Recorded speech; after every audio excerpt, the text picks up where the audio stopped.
আসসালামু আলাইকুম রহমতুল্লাহি ওয়া বারাকাতুহু। দেশ এবং প্রবাসে যেখান থেকে আমার এই ভিডিওটি দেখছেন সবাইকে জানাই আমার পক্ষ থেকে আন্তরিক শুভেচ্ছা অভিনন্দন। সুপ্রিয় দর্শক শ্রোতা, আপনারা জানেন যে আমরা যারা এই সোশ্যাল মিডিয়ায় কথা বলি, এরা যে কোনো বিষয়ের উপরে যদি কথা বলে, যে কোনো একটা নিউজের ভিত্তিতে যদি কথা বলে, যদি কোনো একটা ঘটনার উপরে কথা বলতে হয়, তাহলে সেই ঘটনাটা একটা পর্যায়ে একটা দলের বিপক্ষে অটোমেটিক চলে যায়। কারণ সে যদি অন্যায় করে, সেই অন্যায়টা তার বিপক্ষে যাবে, এটাই স্বাভাবিক। এখন আমাদের মতো যারা সোশ্যাল মিডিয়ায় যারা কথা বলে, মানে কথা বলতে গেলে এরা হচ্ছে বেকায়দায় পড়ে যায়। যখন আওয়ামী লীগের বিপক্ষে চলে যায়, তখন আওয়ামী লীগ চিন্তা করে ও হচ্ছে যে বিএনপির হয়ে কথা বলছে। যখন বিএনপির বিপক্ষে চলে যায়, তখন বিএনপির লোকজন চিন্তা করে ও আওয়ামী লীগের পক্ষ নিয়ে কথা বলছে। এরকম আর কি। বিভিন্ন সময় কথা বলতে গেলে বিভিন্ন লোকের কথা আমাদেরকে শুনতে হয়। এই কথাটার মূল কারণ আপনাদেরকে একটা নিউজ শোনানোর চেষ্টা করছি আমি। সেই নিউজটি হলো জনবাণীর একটি নিউজ, আমাদের বাংলাদেশের জাতীয় পত্রিকা জনবাণী, আপনারা সবাই কম বেশি চিনেন। এই জনবাণী একটা নিউজ করেছে। সেই নিউজটি হলো নোয়াখালী সদর উপজেলায় গণপিটানুতে এক যুবলীগ নেতাকে হত্যা করা হয়েছে। প্রিয় দর্শক, এই বিষয়টা কেন বলছি এটা বুঝতেই পারছেন যে একজন যুবলীগ নেতা, তাকে গণপিটানিতে তাকে হত্যা করা হয়েছে। যেই শিরোনামটি, এই শিরোনামটি যদি এরকম হতো যে একজন যুবলীগ কর্মীকে অমুক অমুক অমুক নাম ধরে পিটিয়ে হত্যা করা হয়েছে, এরকম যদি হতো তাহলে কীরকম হতো? আর যেই শিরোনামটি হয়েছে যে গণপিটানিতে হত্যা হয়েছে, তা এখন গণপিটানি কারা দিল, এই গণপিটানি কেন দিল এবং এই গণপিটানি দেওয়ার লোক কারা, এটা আপনাদেরকে বুঝতে হবে।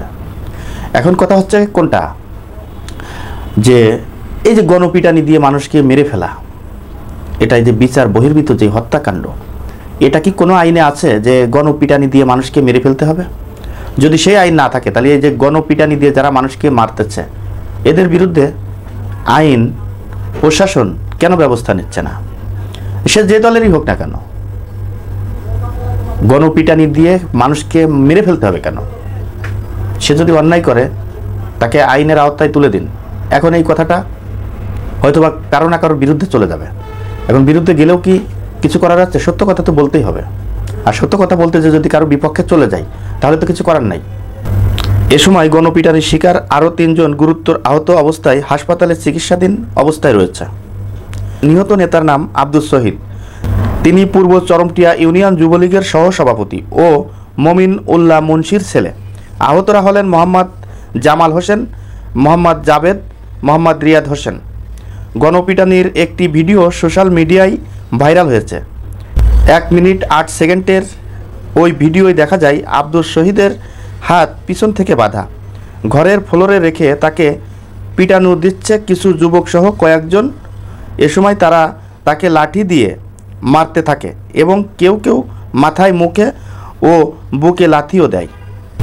দর্শক, এই যে গণপিটানি দিয়ে মানুষ মেরে ফেলা, এই জিনিসটা কখনোই এটা বাংলাদেশের জন্য শুভকর নয়। এই যে গণপিটানি দিয়ে মানুষকে মেরে ফেলা, এই ধরনের কার্যকলাপে যারা জড়িত আছেন তাদেরকে বলবো, এই ধরনের কার্যকলাপ আপনারা এড়িয়ে চলুন। মানুষকে মেরে ফেললেই তার জীবনের সব কিছু কিন্তু শেষ হয়ে গেল। অতএব মানুষকে মেরে কোনোদিন প্রতিশোধ হিসেবে সেটা প্রতিশোধ হয় না। আপনি আপনার উপরে জুলুম করেছে, সেই জুলুমের যদি আপনি প্রতিশোধ নিতে চান, তাহলে তাকে মেরে ফেললে কিন্তু প্রতিশোধ নেওয়া হয় না। একটা মানুষকে মেরে ফেললে আপনি নিজেও দেখবেন যে ঘরে ঘুমাতে পারছেন না।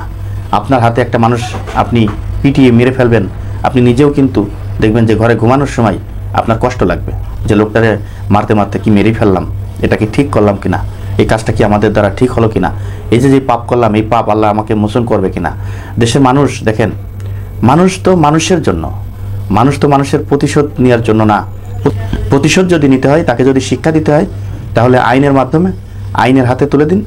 সে জেলখানায় বসে বসে সে চিন্তা করুক যে আমি যে ভুলগুলো করেছি সেই ভুলের মাসুল আমি দিচ্ছি। কিন্তু মেরে ফেলার পর তার যেই পাপ আরও আপনি তার পাপ মোচন করে দিলেন। আপনি তার পাপগুলো নিজের হাতে তুলে নিলেন, নিজের ঘাড়ে নিয়ে নিলেন। তথায় এই মানুষকে মারার রাজনীতি এই দেশ থেকে বন্ধ করতে হবে, সে যে দলেরই হোক না কেন। এটা কখনোই এই বাঙালি জাতি মেনে নিতে পারে না। দর্শক, আজ এই পর্যন্তই। পরবর্তী ভিডিও দেখার অনুরোধ জানিয়ে এখানে বিদায় নিচ্ছি। আমি মোহাম্মদ মিতুল হোসেন। আসসালামু আলাইকুম রহমতুল্লাহি ওয়া বারাকাতুহু।